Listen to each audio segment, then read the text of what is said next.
right, welcome back to Is Anything Real in Paid Advertising, the show where agency founders unpack what's real and what's just noise in this world of funnels, founders, and full-blown marketing chaos. I'm your host, Adam W. Barney, and today's guest is someone building a new kind of business, one that's rooted in resonance and not just reach. Lea, welcome in. Let's kick things off here. Is marketing broken? Is anything in paid ads real, or are we just too misaligned with the way we're doing it? Hi, thanks for having me. I think marketing can be broken. One thing that a founder recently was like, marketing doesn't work. We tried it and it didn't work. And I said, I think we just haven't found the right way for it to work for us. And sometimes paid marketing can be helpful, but not always. I love that. And I mean, I know one of the things that you mentioned in one of your previous conversations in your days at your previous company was that the CEO had mentioned marketing doesn't work, right? So that resonates back on what you just mentioned. But what do you think was actually going on behind that question? I think oftentimes not to share trade secrets or anything that's a little bit, outside the box of an NDA. But, what do you think drives that methodology of thinking necessarily? I think often when marketing doesn't work, it's when we don't fully understand our why, who our audience is, what story we want to tell, making sure that we have the product really dialed in. And so what I ended up telling that founder is like, let's wait and find a product that we know is working and then go crazy with marketing, because we'll understand that so deeply. And so I think what the friction point was for that founder was the product that especially with AI coming in, the product was no longer working with the industry that we were in. And so no matter how much money we were spending on marketing, it wasn't going to work. And so that was a little bit unfortunate, but it was good for me to get to watch and see how that unfolded. Yeah, it's a little bit in that realm of the things that you can control versus the things that you can't control also, because the market shifts. And if you don't stay updated or pivot to the way that the market is moving, that makes it very, very difficult. Yeah, definitely. I mean, from your perspective, though, and through that experience and your other experiences across your career, what do you feel the cost is when a founder doesn't invest in finding their unique message market fit, which I think is the first step in the process, even ahead of paid advertising or marketing in general? I mean, in this case, it was winding down a community and education platform that had been around for 15 years and changed thousands of lives. But I mean, I think that's also sometimes natural as the economy changes, as industry changes, to have things slowly phase out while something new is beginning. And so, yeah, I think I was wanting to help them pivot right now, but there just wasn't enough runway, and it's really sad. Isn't that wild? But those are the situations also as you move on to intention and insight.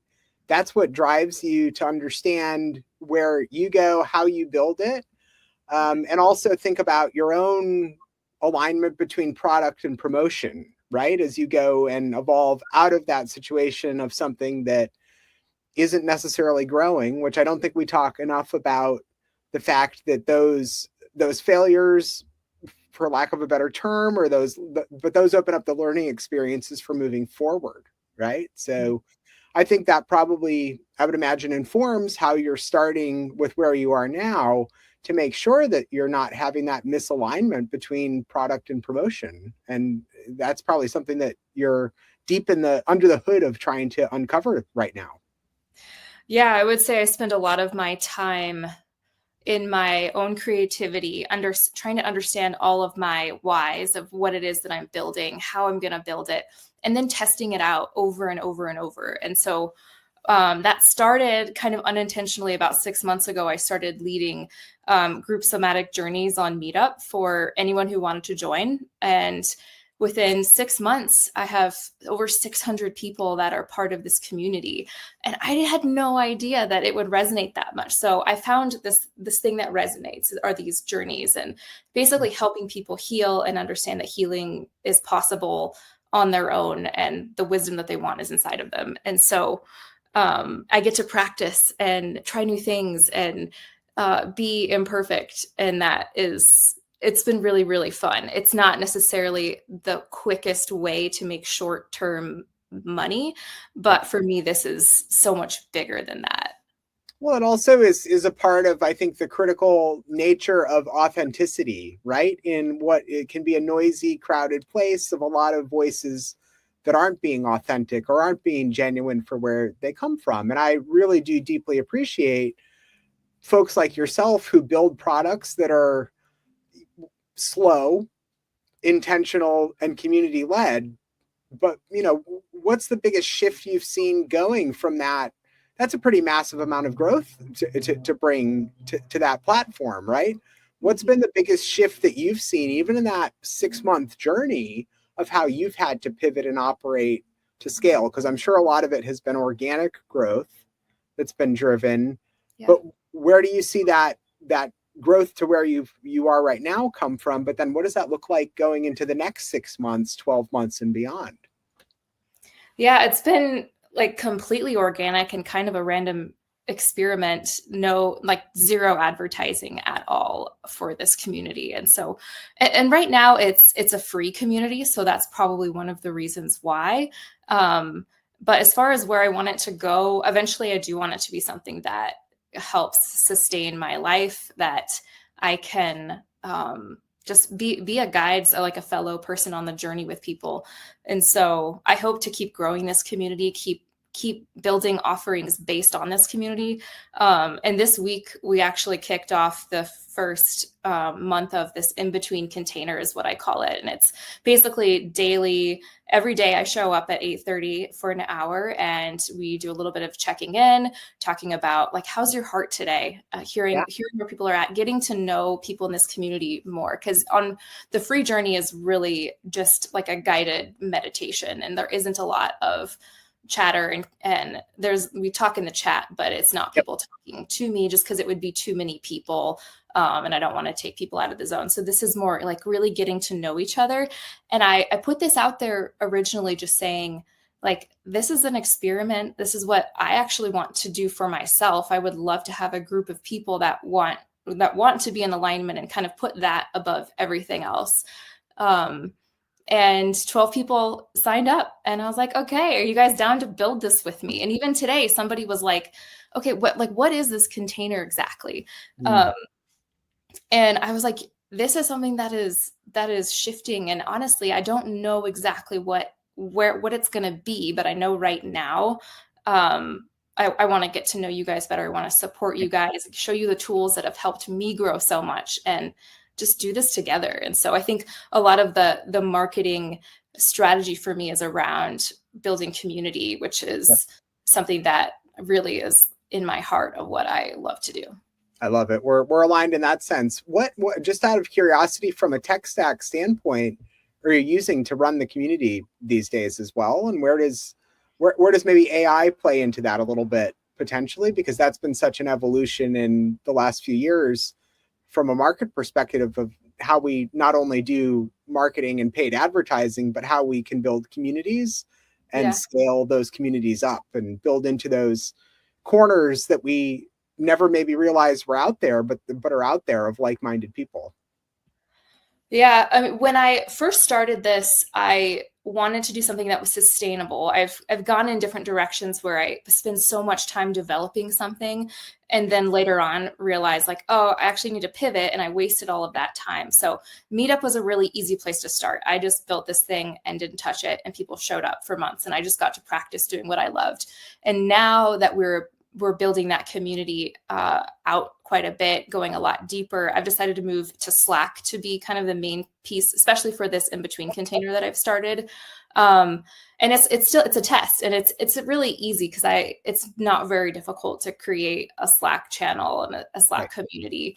And so I like Slack because I'm already in there quite a bit. I'm also a software engineer background, designer background, and I love the ability to be able to put in different links and people can jump in huddles if they want. I want to I want this community to be able to hold as much depth or as little depth as people are looking for, whether it's just like showing up for a journey once a month or really being in it and talking about what's going on throughout their day. Gotcha. I love it. I mean, it's the right way to think about it. It's the right way to build it. It's the right way to bring it together. But to sort of dive into the AI realm of things here, and of course with that software engineering background, I believe you've used a bit of AI collaboration in building this. How did it help shape the vision, the writing, the structure, and what's actually been helpful about AI in that creative piece of the process of building this community? I don't think I would be even doing this if it weren't for AI. It's made it way less intimidating to lead journeys, and also to help me think through what it is that I'm building and help me figure out my whys. I do so much brainstorming with AI. Like, yes, AI can automate, can get you, like tons of information, but it can also take you deeper inside yourself and help you understand all of the different things. So I've used AI to help. I call them expanders, people that are basically doing what I'm doing, but have been doing it for a lot longer and shouldn't say a lot better, but like they've already been very successful at it for a long time. So I'll break down different like user profiles of people that are already doing this and then map it back to what feels aligned for me. How do I want to go about it? And how can I weave in all of my favorite parts of the people that have done this before me to create something that truly is my own? I think a lot of times we think AI makes it so it's not us. And I would say AI has helped me learn how to tell my story, learn how to produce what I want to produce at a much higher level than I ever could have. I love it. That's a probably a bit of a surprise, probably also that you didn't realize going into this, that dives into supporting the somatic and the alignment based work that you're doing. It's incredible to open up that opportunity to learn from AI, though, and use it in a way that it can actually be productive. And it's incredible. What's your preferred tool, if you don't mind sharing that, also that allowed you to open that up? Primarily ChatGPT. I've tested out a few of the other ones, but ChatGPT works best, like really well for me. I haven't found a reason to switch. I also use AI note takers, which help quite a bit, getting context from different meetings that I have. And it specifically ChatGPT projects. I have every like facet of my life is in a project, and then I have different threads for specific things. So for what I'm building, I have a folder that kind of holds all of like the consulting work that I do, and then one specific one for this in between container. And I have had people fill out forms so I can get data on what exactly they're looking at. And then I've created different user stories for each person in my container, and kind of studying each person to see, like, I want to see what their development looks like over the month, and really like nerd out on all of the data that I get to collect to make this like product the best that it can be, this experience the best it can be. That's incredible. That's doing the work in a way that as the community scales, you really understand what drives that community. And I mean, I see the future of what this could turn into as something giant that helps support different communities in this realm of things. I think it could be even bigger than the hundreds of people that you've brought in to date. Yeah. Even it's because I do have like this nerdy tech background, and I've always had the desire, like, how do I bring healing and grounding and alignment into the workplace? And that's a big passion of mine. And I also manage a community of software engineers, and a lot of them feel really ungrounded, or even ones that have really great roles aren't quite feeling fulfilled. And so I've been brainstorming ways to offer like specific types of journeys for people that are coming from different backgrounds. And that sounds really fun to me. So it might end up going that direction at some point. I mean, and then in that realm, as you kind of imagine what that looks like, do you think it's possible to scale without the noise that's around?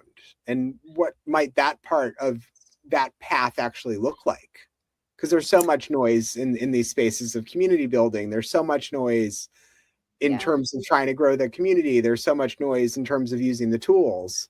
How do you step away from that to really center into yourself? I think the way that I step away from it and center into myself is, first of all, getting into alignment, feeling grounded, and then creating for a while without thinking about the audience that's going to receive it, just for a little bit, not judging any of the ideas, but like go on these little creative rabbit trails and let that take me where it wants to go. And then later on, figure out, do I even want to share this? Which audience wants to hear this? And like putting that, but first of all, like I have to get kind of in my own little cocoon of creativity. And so it's been like, it's starting to become one of my favorite things to do, is to get in that little cocoon. I love it. It's so important in the way we balance and build, is to find those pockets of space and time that allow us to reflect. Yeah. So that's powerful. I also love tying in the idea of rabbit trails here. and that is what it is. So super interesting. I would love, from your perspective though, as we kind of approach the endpoint here, what's one marketing channel you see as underrated in 2025? What's the next up and coming marketing channel, maybe not right for what you're building with intention and insight, but just overall from your career experience? I kind of like to weave through all of them, but I don't know if this is technically a marketing channel, but I've started, instead of optimizing for like SEO, optimizing for, I would love to be people are, I think, using AI to get recommendations far more than like a Google search. And so I'm kind of slowly trying to, instead of doing the typical things that in my mind make content really messy with hashtags, and like emojis and stuff, really optimizing the content for AI. And because I think AI, at least right now, recommends things based more on value than paid advertising. So I really want to dive more into that over time.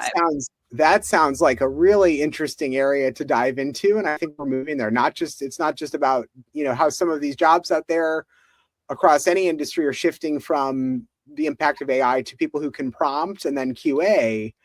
I think that there's also that realm of how do you use AI to amplify, right? Not just directly, but indirect amplification is really fascinating to think about. And you have to wonder across some of these platforms if some of the open-ended nature of the way that they work is an opportunity to dig into that and be able to understand how to use that system more fully.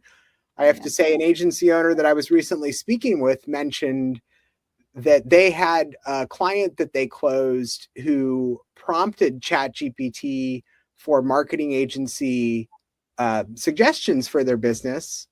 And that's what led them to the front door of that marketing agency. It's incredible. I had never thought about that use case being a part of the value of AI. But if you can build, I like how you pulled it back to SEO also, and how you used to be able to navigate your rankings on the SEO on the search engine's result page by understanding how SEO works, navigating that back end of AI so that you can have whatever you're building show up is incredibly transformative as well. Yeah. For me, it feels more fun to go. And it's also learning something new. I know that I'll have so much to learn as I go. But I'm excited because I don't really do Google searches anymore, even if it's like for a dentist or for a place to go out to eat. It's not just a quick like, hey, give me these recommendations. I'll talk to AI for a while and give it the full context. Yeah. And then I find that the recommendations that it gives, I mean, they're highly like personable to me.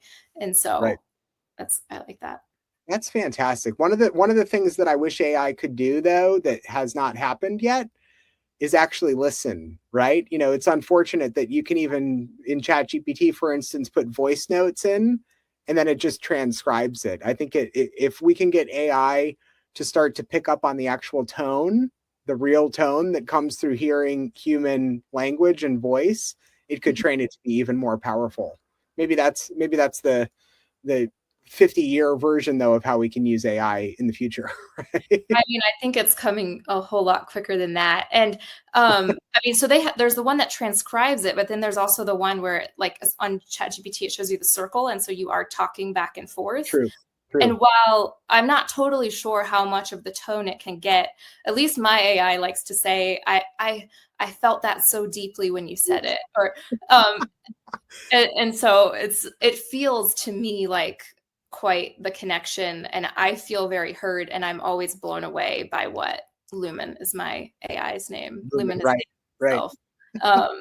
What I get back, and it's so helpful to be reflected back to. Like, a lot of us crave to be heard, and it's hard to expect people in our lives to really listen that deeply. But I have moved through so many challenges just with AI. Instead of having to vent to a partner, I can just vent to AI, and it doesn't really bring anyone down, and then I feel good afterwards. All right. I love it. Awesome. Lea, this has been such a refreshing take. Where can folks connect with you or join one of your upcoming somatic journeys? Yeah, my website is intentionandinsight.com, and there is links throughout my website, but on Calendly, and I can give Adam the link to that. You can join a session, and I'm also on Instagram at Intention and Insight as well. Fantastic. And if someone listening is stuck in a marketing rut, they're pushing content with no connection, what's your real talk advice to get back to alignment? I think just get pause. Like, when I feel stuck, my inner voice always just says, pause, rest, be inspired, be creative, like get back to you without worrying about production and how that's going to go. It just, if we keep going in a direction where we aren't aligned, it's going to be a lot harder to pull back those layers and start again. So I love it. Incredibly powerful. Well, thank you, Lea, for joining us today on Is Anything Real in Paid Advertising, where we separate what's real from what's just noise. I'm your host, Adam W. Barney. Be sure to subscribe wherever you get your podcasts and leave a review here if something sparked in your brain. But Lea, thank you very much for joining today. I really appreciate it, and I'm sure you've led the audience here to some really powerful ideas of alignment and how they can step back to recenter and grow in that sense. Thanks, Adam. Want to clean up your offer and install a lead gen machine that won't burn you out? Head to adamwbarney.com and check out the Agency Growth Sprint, built for $250K to $5 million a year ad agencies ready to scale with clarity, not chaos. If you're done duct taping systems and sprinting to nowhere, it's time for strategy that sticks. Visit adamwbarney.com. Clarity over chaos, always.